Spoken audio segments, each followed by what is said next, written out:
بسم اللہ الرحمن الرحیم۔ السلام علیکم ورحمۃ اللہ وبرکاتہ۔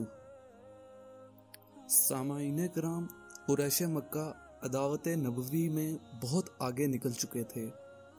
ایک روز نبی مکرم صلی اللہ علیہ وسلم کوہ صفا پر یا اس کے دامن میں بیٹھے تھے کہ ابو جہل بھی اس طرف کو آ نکلا۔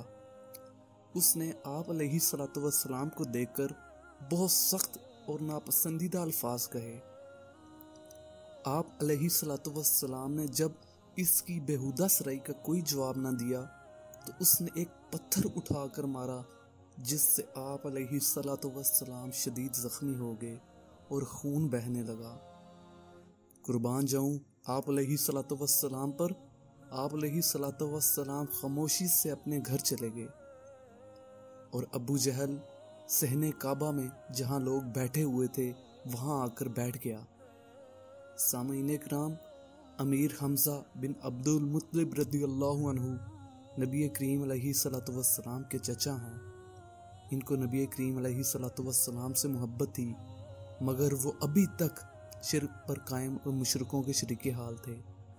ان کی عادت تھی کہ تیر کمان لے کر صبح جنگل کی طرف نکل جاتے، دن بھر شکار کرتے، شکار کی تلاشی میں مصروف رہتے اور شام کو واپس آ کر اول خانہ کعبہ کا طواف کرتے، پھر اپنے گھر چلے جاتے۔ دوستو، وہ حسب معمول جب شکار سے واپس آئے تو راستے میں ہی ابو جہل کی لونڈی ملی۔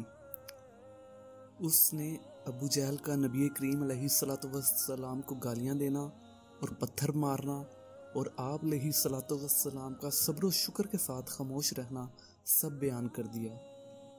دوستو، حمزہ رضی اللہ عنہ نبی اکرم صلی اللہ علیہ وسلم کے چچا ہونے کے علاوہ رضائی بھائی بھی تھے۔ خون اور دودھ کے جوش نے ان کو از خود رفتہ کر دیا۔ وہ اول خانہ کعبہ میں گئے، وہاں طواف سے فارغ ہو کر سیدھے اس مجمع کی طرف متوجہ ہوئے جہاں ابو جہل بیٹھا ہوا باتیں کر رہا تھا۔ حمزہ رضی اللہ عنہ بہت بڑے پہلوان، جنگجو اور عرب کے مشہور بہادروں میں شمار ہوتے تھے۔ انہوں نے جاتے ہی ابو جہل کے سر پر اس زور سے کمان ماری کہ اس کا سر پھٹ گیا اور خون بہنے لگا۔ پھر کہا کہ میں بھی محمد علیہ الصلوۃ والسلام کے دین پر ہوں اور وہی کہتا ہوں جو وہ کہتا ہے۔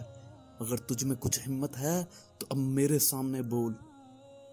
ابو جہل کے ساتھیوں کو غصہ آیا اور وہ اس کی حمایت میں اٹھے، مگر سامعین کرام، ابو جہل حمزہ رضی اللہ عنہ کی بہادری سے اس قدر متاثر و مرعوب تھا، اس نے خود ہی اپنے حمایتوں کو یہ کہہ کر روک دیا کہ واقعی مجھ ہی سے زیادتی ہو گئی تھی۔ اگر حمزہ رضی اللہ عنہ مجھ سے اپنے بھتیجے کا انتقام نہ لیتے تو بے اہمیت شمار ہوتا۔ غالباً ابو جہل کو امیر حمزہ رضی اللہ عنہ کا کلام سن کر یہ اندیشہ بھی پیدا ہو گیا تھا کہ کہیں یہ اس طیش و غضب کی وجہ سے ضد میں آ کر مسلمان ہی نہ ہو جائیں، اور اسی لیے اس نے ایسی بات حمزہ رضی اللہ عنہ کو سنانے کے لیے کہی کہ بات یہی ختم ہو کر رہ جائے اور حمزہ رضی اللہ عنہ اسلام کی طرف متوجہ نہ ہو سکیں۔ سامعین کرام، حمزہ رضی اللہ عنہ ابو جہل کی مزاج پرسی کر کے نبی کریم علیہ الصلوۃ والسلام کے پاس آئے اور کہا کہ بھتیجے، تم یہ سن کر خوش ہوگے کہ میں نے ابو جہل سے تمہارا بدلہ لے لیا۔